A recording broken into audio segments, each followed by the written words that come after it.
that's the language that like you hear on the ground, at the tools, at the work face all the time from people doing the work. Like, this is dumb. Mm-hmm. It's like, okay, well, what is dumb? And if you're there doing the work, they're talking about materials that were ordered, tools that we're using, the processes that we have. It's a choice that you have every day to sit there and actually listen to what they're going to give you for feedback. And those are real gold nuggets that you're choosing to overlook if you don't want to listen.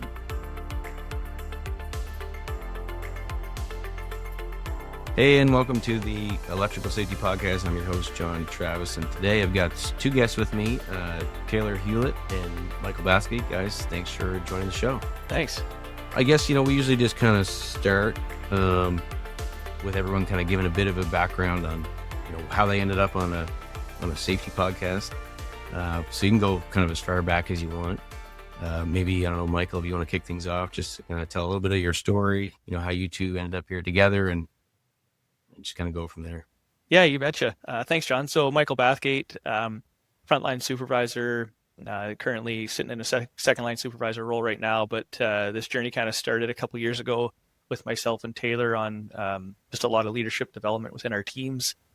We spoke at the Energy Safety Conference in Banff last year. And from that, it's resulted in a lot of work with Energy Safety Canada. So obviously that's kind of the quick and dirty of how I got here and a little bit of my background. Awesome. So I guess, maybe the next question is what is it exactly? And I think it's called maybe the 4Ds or something like that, that you guys have kind of developed or helped develop or took the idea and ran with it. And maybe, how did that even happen in the first place? Like, how did they even start? So the 4Ds, that's a concept that Jeff and Brent, they're the authors. They developed it. It's part of Learning Teams, Inc. A lot of people can look that up. It's a global resource. And so we came across it just in our learning sessions that we were having. We were signed up for this and we took the course and we liked it. We loved it. We found it was a relatable tool. 4Ds. It's dumb, what's dangerous, what's difficult, and different. There's just 4 questions that you can ask people in any role, actually, as to open up conversation. And so we tried it. We started using it. We found a lot of success. And then so we started talking about the success that we found with it. And it's been very useful. Nice. So so I guess like you were at the time you were both frontline supervisors. Yeah. And so you get your hands on this thing and you're thinking, and were you thinking safety at first? Like when you just, or was it just, I want to open more, or was it more leadership? Like I just want to, get to know the guys better, figure out, try to get in there and have that conversation. Like what was it that sort of, like, I understand you like the idea. What was that vision though? Like what were you thinking? What were you hoping that was going to happen? Well, in the beginning, we're frontline supervisors and you start looking at crews, and depending on where you're working and the size of crews, there's always organizational issues and challenges that people are facing. So safety is one of them. There are safety concerns that people are dealing with on a daily basis. But there's also organizational issues that we found that we're able to identify and deal with through the 4Ds. Gets involved with psychosocial risk as well, and problems that people are dealing with on a daily basis that just starts affecting like their mental health and struggles throughout the day. And the 4Ds opens up a lot. Yeah, I think like to your question, like when we first started using it, like were we thinking safety? And I think we were thinking like safety and leadership at the same time. So really, like if you have an understanding of HOP and human organizational performance, and then you recognize like how safety and leadership are layered into that. Like when you use the 4Ds, you kind of get both of those things. So, as Taylor said, the psychosocial risk and everything that comes with that gets uprooted when you use the 4Ds is really like that safety component. Like you see it more when you talk about maybe what's dangerous or what's difficult. Like those are kind of the two big, call it safety pillars of the 4Ds in our experience, at least. Like that dangerous might be something that you identify in the field, but then like that difficult might not seem like a safety concern, but that's like the mental taxing that an employee is going through is like, well, this is really difficult. And then you get into the psychosocial risk and you get into everything else that like, oh, it's difficult for me to go to work and feel that I can be effective because I don't have my tools. Hmm. Um, So that's how like, that can play the into it. the psychosocial risk. I'm not 100% on that one. How could you kind of explain that to somebody that's as smart as I am, which is not very smart? Psychosocial risk, it depends on like what type of issues that you're facing. So if you picture an employee showing up to work in the morning and not having the right tooling, it starts turning into frustrations. And so somebody is showing up and wanting to do a good job, and right out of the gate, they don't have the right tools. It starts compounding frustrations.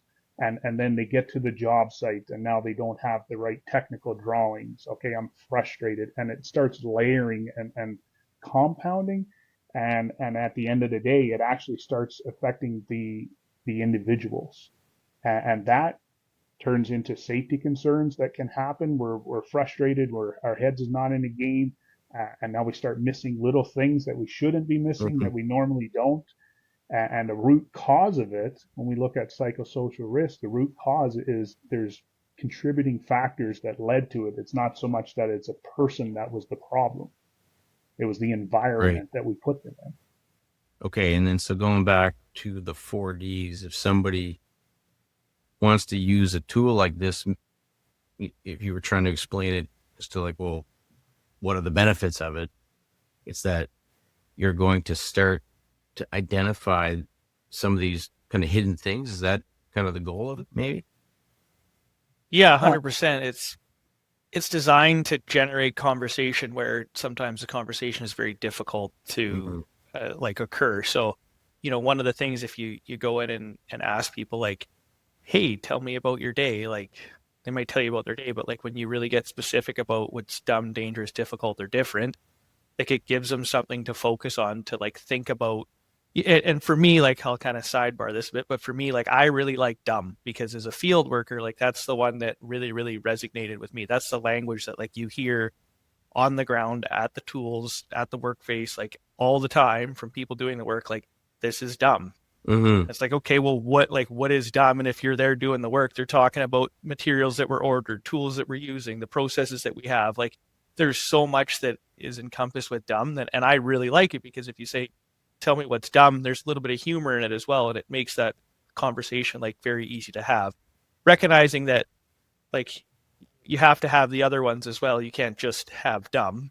Hmm. But like for me, it is one that I really enjoy and I like asking that question because it just creates kind of that safe space to like we can kind of joke about it a little bit, but we can also talk very seriously about, what are the things that are very difficult for you to execute today. And then once you start, you know, writing it down in a list, you can start categorizing it to like, oh, like you said this was dumb, but maybe this is like actually something that's dangerous, or you said this was dumb, but maybe this is something that's difficult, right? And as you work through that, I think, the 4Ds are there to help you generate that conversation. So if you were going to like sit down with the crew and run one of these sessions just quickly, like, is it as simple as just putting the 4Ds up on the whiteboard and just any start anywhere, or how do you typically like kind of try to get the conversation going and getting the guys to dig in a bit? so typically we just write down the 4Ds. So we write down dumb, dangerous, difficult, and different on a whiteboard. Um, but preparing to go into it takes some effort on whoever's going to facilitate the conversation. Hmm. It's a skill to be able to sit with a work team and allow them to open up, to be comfortable to open up, and for them to truly start in telling you the problems and challenges that they're facing. Um, in our experience, most work teams have tried it. They've tried a different approach at some time. They've talked to their leader, they talked to their supervisor. It's been discussed before, and so it takes a little bit of effort and a little bit of work to even get them to open up. And then another thing that Michael and I, in our experience, is when we're doing this, when we're sitting down and having a conversation with them, one thing that we caution a lot of people is to hold back from trying to solve all the problems, to try to find all the solutions. So Mm-hmm. when you're having a 4Ds conversation, when I'm just on a whiteboard and they're telling me something that's difficult, um, I'm not trying to solve whatever it is they're bringing up in the moment. We're trying to pull it out, like get everybody open up, talk to me, tell me your Mm-hmm. problems, explain to me. And so as they start, just write it down. You're just a facilitator. You're not the problem solver, even though it's challenging for most people in supervision and leadership roles. We're used to being the answer person. Mm-hmm. So the one caution we have when you're going into this, don't be the answer person. They don't need you to answer all the problems right now. We're just trying to pull them out. We're just Right. trying to bring awareness to it. Just write it down. Write it down. So the fourth one, which I forget what it was now, like a dumb, Dangerous, Dangerous. dangerous, difficult, difficult, different. different. That was the one. I'm just curious, like as some examples that of different that you guys have heard that's like, oh, that's a good one. I think like workplace setup is a big one when Yeah. it comes to different planning, engineering, workplace setup. Like when you start talking different, it's like this is like the black line, blue line, right? It's like when you go out, it's like work is imagined versus work is done. So different is like we get out to the field and this looks nothing like the plan that we had on Mm-hmm. paper, or this looks like these materials aren't what we're supposed to have to execute this job. Like what is different than what we had thought we were walking into. And that's the one, like when you talk about safety, like that's one that probably gets a little bit overlooked to safety, but like it really is a huge impact because you can imagine like most people when they're at work, like they just want to go to work. Yeah. So, as a supervisor, like your job is to remove those barriers that allow them to go to work. But if they're constantly challenged in going to work, it starts to wear on them. And that's, when you start getting into the psychosocial risk and everything else of what that defines, right? So I guess your example of like what's a good one for different, I would say like engineering and workplace setup really kind of falls under that. Mm-hmm.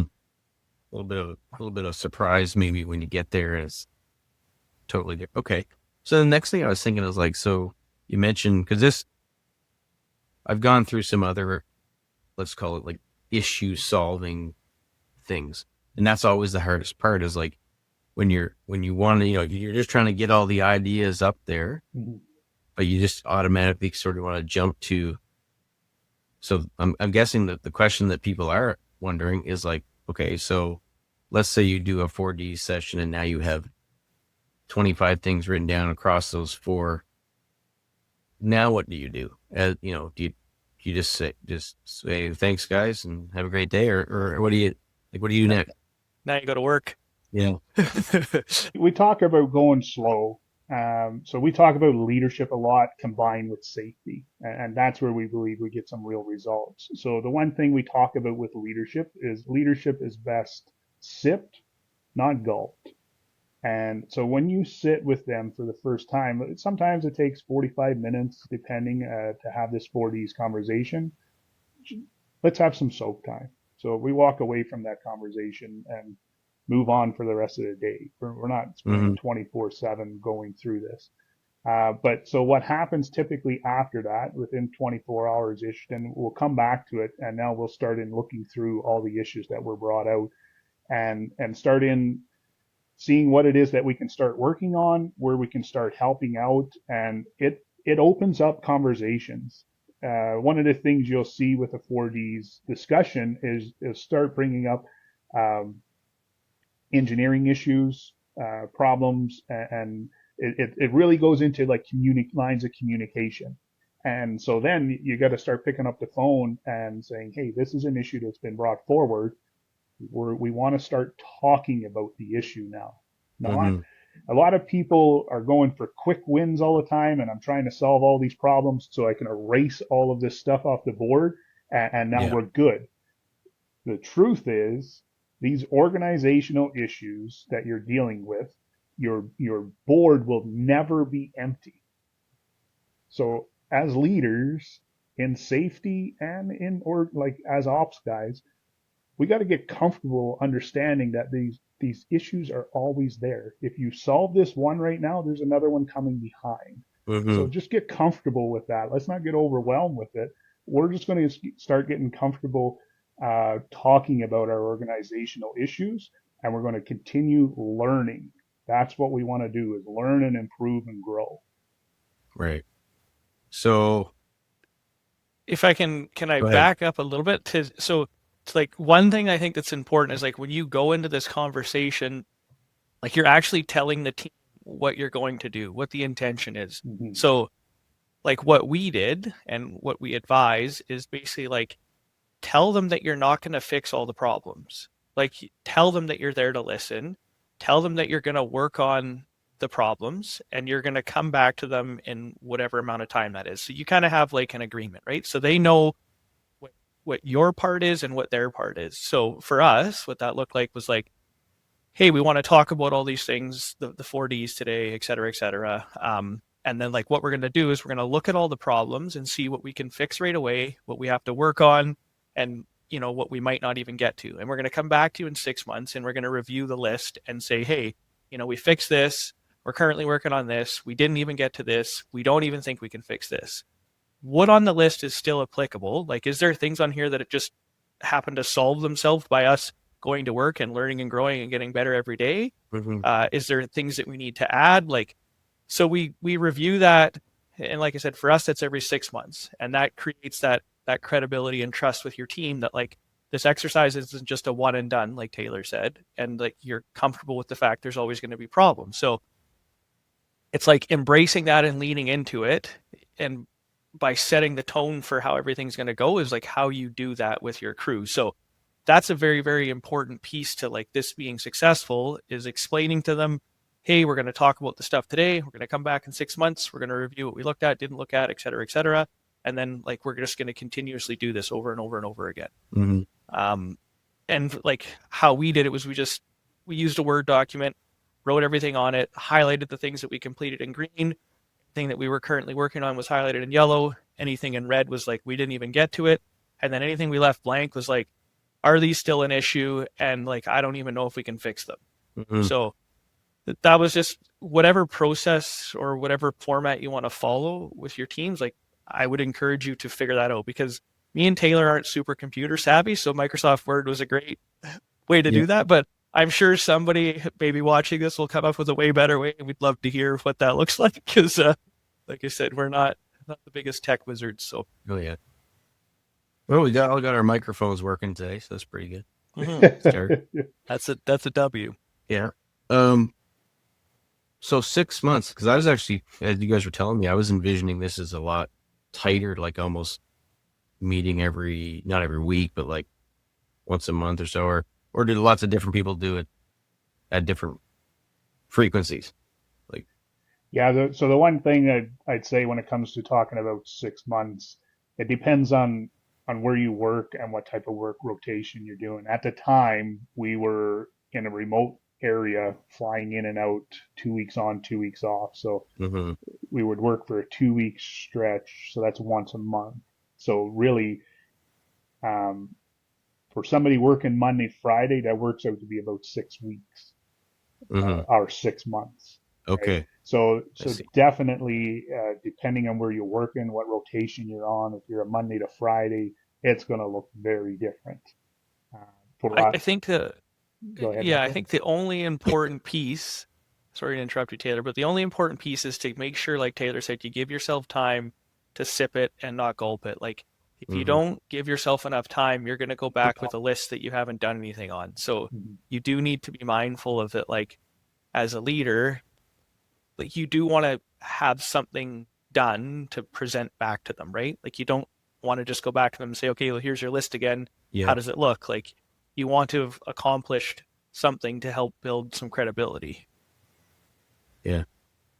As you guys were talking to, I was thinking about like how important maybe just even doing the meeting and having them feel like someone is listening to them, even if you accomplish nothing.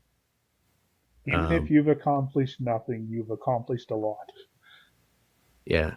Yeah, Yeah. So you guys found that too, that just even just opening the lines of communication and having them be able to share was valuable in itself. yeah. Sometimes we've heard when you go out in the field, somebody's having a rough day and they're frustrated and they'll tell you what it is that's frustrating them. As strange as what it is, once we took the time to actually talk to them and listen to it, the problem they were bringing forward, there was no actual problem there. Mm, They were using that to vent and they were blaming that as this is what's going on. And once we take some time, sometimes we've had frustrations in the field and it was actually a personal issue at home that was the real problem. And hmm so yeah, just taking the time to listen, that's something that's overlooked and undervalued often. mm. Yeah, and that's where I was thinking, like maybe if you were in a setting that, let's say, it is just a 9 to 5, Monday to Friday, you could have those sessions a little bit more frequently, Correct. and really it's just giving them an opportunity to, and then when it actually comes back to prioritizing which ones to focus on, that you can take your time. Did you guys also find maybe that, say you had, like I said, 25 issues, if you started to kind of circle them and you realize, like, well, all of these 10, if we solve this one thing, those all go away. You Absolutely. find that happens a lot too? Yeah, for sure. Yeah, like a big one, was like engineering for us, but like a lot of the other problems were related to that. And it actually wasn't a problem with engineering. Hmm. Like Mm, Taylor said, it was a problem with communication. Um, but as Taylor mentioned, it's like they're bringing up problems and it's maybe not even what the problem is. It's just an effect of what, or a result of what they're experiencing, which is like a lack of communication, which is creating like a gap in the engineering process and the planning process. And then they're feeling that, right? So by solving like, the gap in communication, you actually solve the planning and maybe like rework portion of something, right? yeah. So if someone listening today is a frontline supervisor or a similar role at anything, manufacturing or it could be anything really, construction, you name it, and they want to implement something like this, um, what would you tell them? My mind's kind of going in two directions. One, it's like, if you don't have support from management and that, like, how do you deal with that? And then also, how do you actually just implement the actual sessions? So maybe two questions there.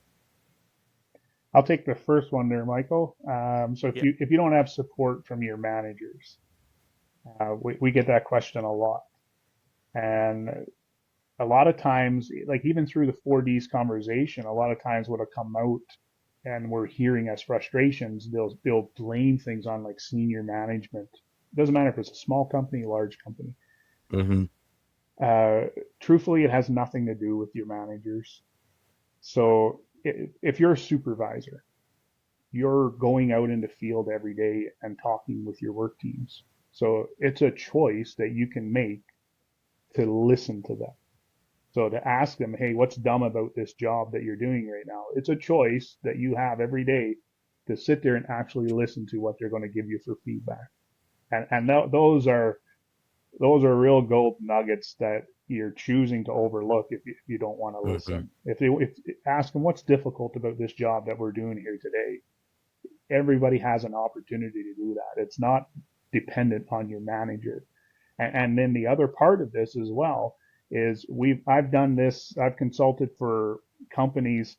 I've done this with senior managers within the organizations that they use the 4Ds to talk to their direct reports. So you can be using this at any level within any organization to pull out the problems and frustrations that people are having, not only the workers. A lot of times we Mm-hmm. talk about trying to fix the worker, but this tool is a broad tool that it's helpful for all levels in any organization.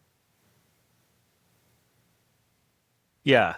And then your second question, sorry, just so I got it right, was how do you go about setting up like this meeting to facilitate it, sort Yeah, of? like Or if you wanted to just so say, I mean, it sounds like you don't even really need buy-in for management.